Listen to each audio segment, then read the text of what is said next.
All right, in this video, we're going to be going through how to find credible sources online. So, at the end of this lesson, you'll be able to determine if a website is credible and trustworthy using the PARC criteria. And as we go through this video, don't forget that if I start going a little too fast for you, if you need to use the old pause button and rewind and rewatch. All right, so why should you care about evaluating websites for credibility or trustworthiness? One, evidence. If you're finding evidence that's false or facts that are false, and you're using them in a project or a paper, it undermines all your work and invalidates all that work because every position that you're trying to support, you're supporting with evidence that's actually false. Next, fake news. This is really something in our world right now. It doesn't mean that if somebody writes a news report about me that I don't like, that doesn't make it fake news. But if people will put stories out there that they say this is news, this is true, without it actually being based in fact. So it's really important that you're able to actually look at those stories and determine if they're true or not, just as a general life skill. And also, as a member of a democratic society, it's also important that you can actually validate or whether and determine whether a site is credible. In our last election, presidential election, fake news had a direct impact on the results of the election. To what degree, we don't know, but we do know that it did have an impact. So, as a member of our democratic society, it's important that you also have this skill so you can actually use your judgment to determine what's true or not before making a decision like who is our next who is the candidate that you're going to vote for. So to do this, remember PARC. And what PARC stands for is one, point of view, two, authority, three, reliability, and four, currency. So point of view, think about this question: is the site's domain .gov, .edu, or .org? And what a domain is kind of where the site lives. So that's this the little .com at the end of the web address.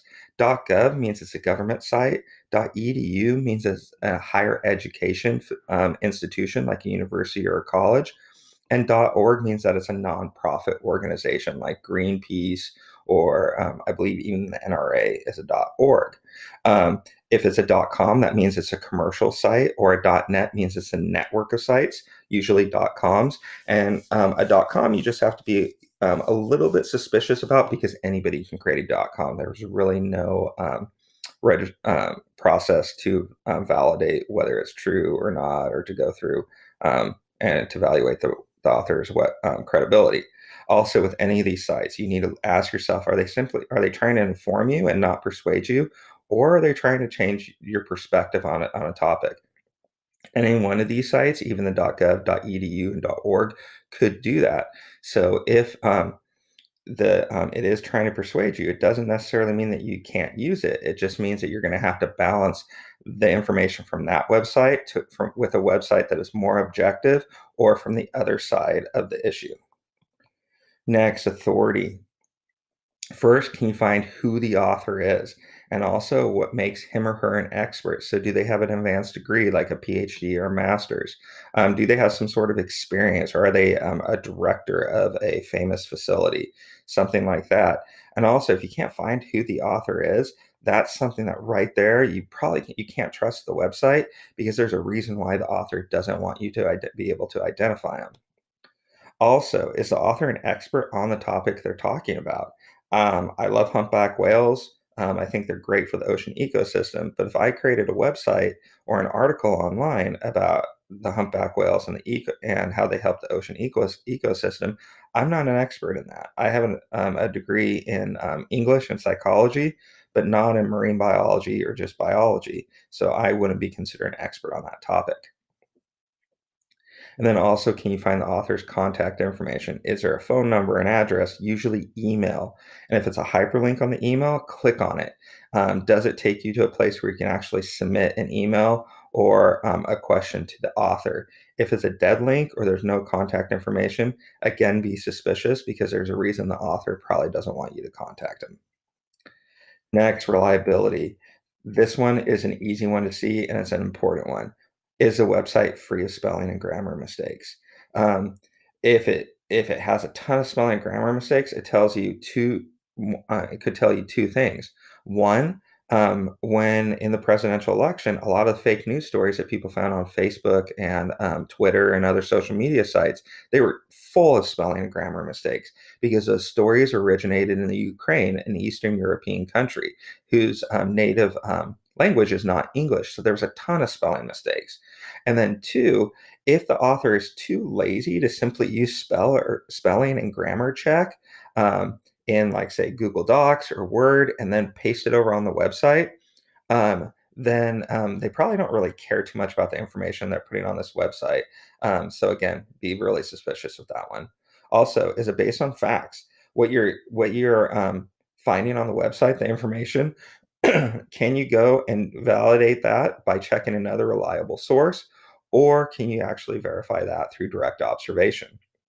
So that's what a fact is. You can verify it with another reliable source, or you can verify it with direct observation. Also, does the information match your own background information? Does it match what you already know about the topic?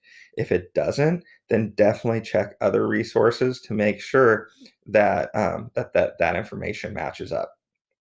And then also, is the website easy to navigate? You're gonna, in any search that you do, you'll be lucky to only have like a couple thousand results. So you have a ton of resources to look through and to use. If it's confusing, don't use it. Don't waste your time with it. And then checking the links on the other sites. You don't have to check every link on the page to other sites, but just check maybe three or four and see if they work. And then also, do those links take you to other sites based on facts? If they're taking you to another political site where they're trying to persuade you, they're giving you false information, then the website that came from, the original website, you don't want to trust at all. And then last is currency. When was the site created or updated in the last year? And this you'll find all the way on the bottom of the web page. Don't be fooled by the news feed or the blog postings. Those are usually automated, set up through like a program or like some sort of embed code coming from another site. So that does just because there is a news feed post um, from today, it doesn't mean that was when the site was last updated. So you need to look all the way down at the very, very bottom of the page, and it's usually on the bottom left of the home page. So now we're going to give it a try. Okay, so you're going to choose two of these three websites to evaluate. And all you have to do is type in these little bit.ly links. They're going to take you in there. And then you're going to type in this Google Doc or this link to this Google Doc. And I'm going to click on it. And it's going to actually take you to the park table as a Google Doc that you're going to actually use to evaluate these your two websites. On computer, and it's gonna force a copy, so you're gonna click make a copy here.